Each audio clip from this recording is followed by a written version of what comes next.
കഴിഞ്ഞ ദിവസത്തെ കാറ്റിലും മഴയിലും നമ്മുടെ പോസ്റ്റൊക്കെ വീണ കാര്യം കൊണ്ട് തന്നെ കറണ്ട് ഒന്നുമില്ല. രാവിലെ തന്നെ ഞങ്ങൾ കർണനെയും കൊണ്ട് ചട്ടം പഠിപ്പിക്കാൻ ഇറങ്ങിയേക്കാണ്. ഞാനും ജാനും പറഞ്ഞിട്ടൊന്നും കേൾക്കണില്ല, നമശിവ് പറഞ്ഞപ്പോ എല്ലാം കേൾക്കുന്നുണ്ട് കേട്ടാ. അങ്ങനെ കുറച്ചു കഴിഞ്ഞപ്പോഴത്തേക്കും നമ്മുടെ ടാങ്കിലെ വെള്ളവും തീർന്നു, ഇൻവെർട്ടറും തീർന്നു കേട്ടാ. അപ്പൊ തന്നെ ഞാൻ ഒന്നും നോക്കിയില്ല, ഒരു ഓട്ടോറിക്ഷ വിളിച്ച് പിള്ളേരെയും കർണനെയും പോട്ടയിലേക്ക് തട്ടിയിട്ടാ. അങ്ങനെ പ്രശാന്തേട്ടൻ വരണ വരെ ഒരു മെഴുകുതിരിയും കത്തിച്ച് ഞാൻ കാത്തിരുന്നു. ആ മെഴുകുതിരി വെച്ച് തന്നെയാണ് കിട്ടിയ ഡ്രസ്സ് ഇട്ട് റെഡിയായി പോകുന്നത് കേട്ടാ. ശരിക്കും പറഞ്ഞ ഒരു പാർട്ടി വെയർ സാരി ഒക്കെ എടുത്ത് ഗെറ്റ് റെഡി ഒക്കെ ചെയ്ത് വീഡിയോ എടുക്കണം എന്ന് വിചാരിച്ച ഞാനാ. വെളിച്ചവും വെള്ളം ഇല്ലാത്തതുകൊണ്ട് തന്നെ വീഡിയോ എടുക്കാനൊന്നും ഞാൻ നിന്നില്ല. പക്ഷെ ഞങ്ങൾ അവിടെ തുള്ളി മതിക്കണേന്റെ ഇടയിൽ അച്ഛൻ എടുത്തതാണ് കേട്ടോ ഈ വീഡിയോസ്. സാധാരണ അച്ഛൻ എടുക്കുന്ന ഫോട്ടോസിലും വീഡിയോസിലും ഒന്നും തലയും പാലൊന്നും പെടാറില്ല. ഇതെന്തോ ഭാഗ്യത്തിന് ഞാനും കാവ്യം പെട്ടിട്ടുണ്ട്. പിന്നെ ഇത് നമ്മുടെ അരങ്ങത്തെ വീട്ടുകാരുടെ മിനി ചേച്ചിയുടെ മോന്റെ കല്യാണത്തിന്റെ പാർട്ടിയാണ്. അതുകൊണ്ട് തന്നെ നമ്മുടെ വീട്ടുകാരെല്ലാവരും ഉണ്ടായിരുന്നു കേട്ടാ. കറന്റും ഇൻവെർട്ടറും ഒക്കെ തീർന്നതിന്റെ എന്തെങ്കിലും ഒരു വിഷമ മുഖത്ത് നിങ്ങൾക്ക് കാണാനുണ്ടാ? ഉണ്ടാവില്ല.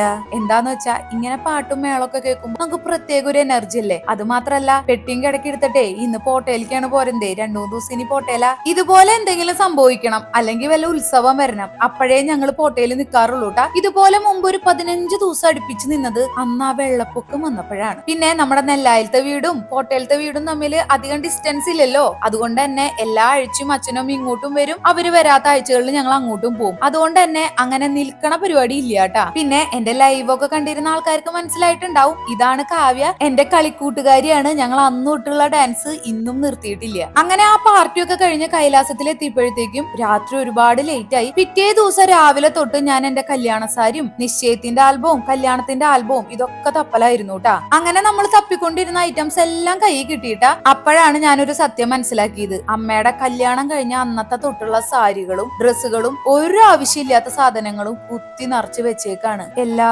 കബോർഡുകളിലും. ഇത് ഇലക്ഷന്റെ റിസൾട്ട് വരുന്ന ദിവസമായിരുന്നു. അതുകൊണ്ട് തന്നെ പ്രശാന്തേട്ടൻ ദേ ആ റിസൾട്ടും വെച്ചിരിക്കുന്നുണ്ട് കേട്ടാ. പിള്ളേരാച്ച കാർട്ടൂൺ വെക്കാൻ പറയണുണ്ട്. അങ്ങനെ എന്റെ കല്യാണ സാരി തപ്പി എനിക്ക് അമ്മയുടെ കല്യാണ സാരി വരെ കിട്ടിയിട്ടാ. കുറച്ചു നേരം കൂടി തപ്പിയെങ്കിൽ എന്തെങ്കിലും നിധിയും കൂടി കിട്ടിയെന്ന് എനിക്ക് തോന്നണേ. എന്താന്ന് വെച്ചാ അത്രയും കാലപ്പഴക്കമുള്ള സംഭവങ്ങൾ അതിന്റെ ഉള്ളിൽ ഉണ്ടായിരുന്നു. അങ്ങനെ ആ റൂം ഫുള്ള് ക്ലീൻ ചെയ്ത് അടുത്ത റൂമിലേക്ക് വന്നപ്പോ പിള്ളേരുടെ ഒരു ലോഡ് ഡ്രസ്സ് കിട്ടി. എല്ലാ തവണയും പിള്ളേര് വരുമ്പോ അമ്മ പറയും കുറച്ച് ഡ്രസ്സ് കൊടുത്തു വിടറി, ഇവിടെ ഒറ്റ ഡ്രസ്സിലെ പിള്ളേരെ. എന്നിട്ടോ പിള്ളേരെ 6-ാം മാസം തൊട്ടിട്ട ഡ്രസ്സ് അടക്കം ഇപ്പൊ ഇട്ടുകൊണ്ടിരിക്കുന്ന ഡ്രസ്സ് വരെ ഞാൻ അതിന്റെ ഉള്ളിൽ നിന്ന് കണ്ടുപിടിച്ചു. നമശിവിന്റെ പസിൽ ഗെയിം അമ്മിണി തീർത്തു എന്നും പറഞ്ഞ് പരാതി പറയാൻ വിളിച്ചപ്പോ അമ്മിണി പറഞ്ഞു, എന്തായാലും ചേച്ചി കബോർഡ് ഒതുക്കിയത് നന്നായി, ഞങ്ങളുടെ ഡ്രസ്സ് വെക്കാൻ പോലും സ്ഥലം ഉണ്ടായില്ല. പിന്നെ പസിൽ ഗെയിം വാങ്ങുമ്പോ ചേച്ചി ഒരെണ്ണം കൂടി എക്സ്ട്രാ വാങ്ങിച്ചോ, എനിക്കും വേണമെന്ന് പറഞ്ഞു. പിന്നെ ഒരു സിനിമയും കണ്ട് ആ ദിവസവും കഴിഞ്ഞു. ഇതാണ് നമ്മുടെ ഫ്രീക്കൻ ജ്യോതിഷ് മോൻ, നമ്മുടെ ബ്രദറാണ് കേട്ടാ. പിള്ളേരെ യൂണിഫോമും ടെക്സ്റ്റ് ബുക്ക് ഒക്കെ വാങ്ങാൻ ചാലക്കുടിക്ക് പോയപ്പോഴേ അവനെയും കണ്ടു. ഈ ഷർട്ട് വഴിയിൽ കണ്ടപ്പോ അതും ഊരി വാങ്ങിച്ചിട്ട് കൈലാസത്തിലെ വാസം മതിയാക്കി സ്വസ്തിയിലേക്ക്.